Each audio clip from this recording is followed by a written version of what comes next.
Hello friends, അസ്സലാമു അലൈക്കും. ഇന്നലെ ഞങ്ങൾ മർക്കസ് നോളജ് സിറ്റിയിൽ പോയി കാഴ്ചകൾ കാണാനുള്ള വാഹനമാണിത്. ഇതാണ് സ്റ്റാർട്ടിംഗ് പോയിൻ്റ്. ഇതാണ് നിങ്ങൾ കാണുന്നത് ഇസ്ലാമിക് ലൈബ്രറി. അതിനോടുകൂടി തന്നെ ഇസ്ലാമിക് മ്യൂസിയം കൂടി ഉണ്ട് ഇതിൽ. പക്ഷേ അവർ ഓപ്പൺ ആയിട്ടില്ല എന്നാണ് പറഞ്ഞത്. അടുത്ത കാലത്ത് ഓപ്പൺ ആവാനുള്ളൊരു സ്ഥാപനമാണ്. ഇപ്പോൾ നിങ്ങൾ കാണുന്നത് ഇൻ്റർനാഷണൽ ഹോസ്പിറ്റലാണ്, ആയുർവേദിക് ഹോസ്പിറ്റൽ. ഈ കാണുന്നതാണ് ഈ ചുവപ്പ് ബിൽഡിങ്. ഷൊർബ ഖാൻ എന്ന് പറഞ്ഞാൽ ഷൊർബ 9 മണി, രാവിലെ 9 മണി മുതൽ 11 മണി വരെ ഫുൾ ടൈം ഷൊർബ. ഇപ്പോൾ ഈ കാണുന്നതാണ് ഇൻ്റർനാഷണൽ കൺവെൻഷൻ സെൻറ്റർ. ഇതിൽ 2000-ഓളം ആളുകൾക്ക് പങ്കെടുക്കാൻ പറ്റുമെന്നാണ് പറഞ്ഞത്. വളരെ മനോഹരമായിട്ടുള്ള ഒരു അടിപൊളി സ്ഥാപനം. ഈ കാണുന്നതാണ് ഹിൽസ് നായ് കോളേജ്. +2, +1 എല്ലാം ഉണ്ട്. പിന്നെ ഇതിൽ തന്നെ റോബോട്ടിക് പഠിപ്പിക്കുന്നുണ്ട്.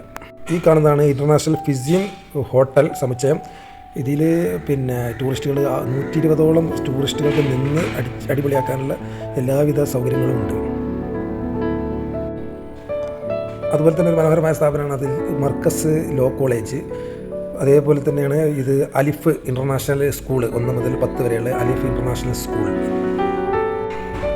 ഇനി നമ്മൾ കാണാൻ പോകുന്ന ലാൻഡ്മാർക്കിൻ്റെ സമുച്ചയങ്ങളാണ്. ലാൻഡ്മാർക്ക് ഇവിടെ പല സംഭവങ്ങൾ കൊണ്ടുവന്നിട്ടുണ്ട്. മനോഹരമായ തെങ്ങിൻ തോപ്പിലൂടെയുള്ള പോക്ക്. അത് കഴിഞ്ഞിട്ട് ലാൻഡ്മാർക്കിൻ്റെ അപ്പാർട്ട്മെൻറ്റ്. ഇതാണ് ലാൻഡ്മാർക്കിൻ്റെ അപ്പാർട്ട്മെൻറ്റ്.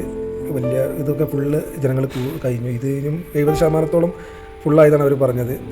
ഇനി ഞങ്ങൾ കാണാൻ പോകുന്നത് തന്നെ ലാൻഡ്മാർക്കിൻ്റെ പിന്നെ ക്ലബ് ഹൗസാണ്. ലാൻഡ്മാർക്ക് ക്ലബ് ഹൗസ്, സ്വിമ്മിംഗ് പൂളും എല്ലാവിധ സൗകര്യങ്ങളോട് കൂടിയിട്ടുള്ള. അതേപോലെ തന്നെയാണ് ഇനിയും നിങ്ങൾ കാണുന്നത് മറ്റേ മർക്കസിൻ്റെ വില്ല പ്രൊജക്റ്റാണ്. വില്ലകൾ, ചെറിയ ചെറിയ വീടുകൾ വെച്ച് കൊടുത്ത് കണ്ടുള്ള വലിയ സംഭവങ്ങളാണ് നിങ്ങളിനി അടുത്തത് കാണാൻ പോകുന്നത്.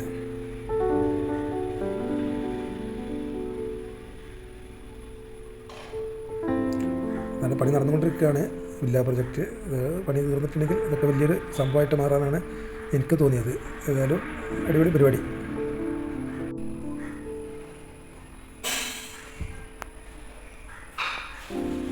നമുക്ക് സംസാരത്തിന് ഒരു പരിചയക്കുറവുണ്ട്. ഞാൻ ആദ്യമായിട്ടാണ് ഇങ്ങനൊരു സംഭവം വീഡിയോയിൽ പറയുന്നത്.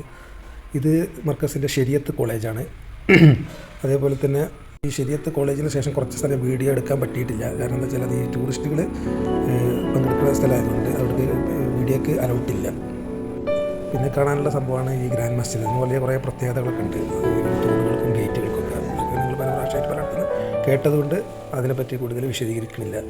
അങ്ങനെ പിന്നെ ഈ പള്ളിയും ചുറ്റിക്കറങ്ങിയതിന് ശേഷം പിന്നെ ഞങ്ങളിത് വെള്ളിയാഴ്ചയായിരുന്നു. അതുകൊണ്ട് തന്നെ ജുമയ്ക്ക് പോകണം. അതിന് മുന്നായിട്ട് പിന്നെ കുട്ടികൾക്കൊരു എൻ്റർടൈൻമെൻറ്റ് ആയിക്കോട്ടെ എന്ന് വിചാരിച്ചിട്ട് കുട്ടികളെ നമ്മളെ കുതിരമേലൊക്കെ ഒന്ന് കറക്കി. കുട്ടികൾക്ക് അത് രസമാണല്ലോ. അപ്പോൾ അതൊക്കെ കഴിഞ്ഞു.